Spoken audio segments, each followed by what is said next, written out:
আপনাদের, কারণ আপনারা উন্মুখ হয়ে আছেন কখন আপনারা আপনাদের নেতাকে দায়িত্ব দিবেন সেই আপনাদের রায় প্রদানের জন্য, সেটি আমি জানি এবং বুঝতে পারি।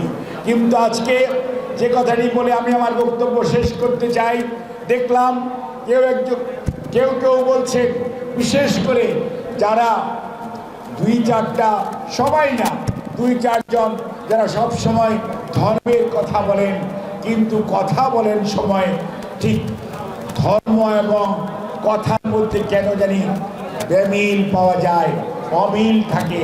এটি আমাকে খুব কষ্ট দেয়। আমরা তো ধর্মীয় মানুষ নই, কিন্তু আমরা এটি তো বুঝতে পারি আপনার কথা এবং কাজের মধ্যে মিল থাকতে হবে, অর্থাৎ স্পেডকে স্পেড বলতে হবে।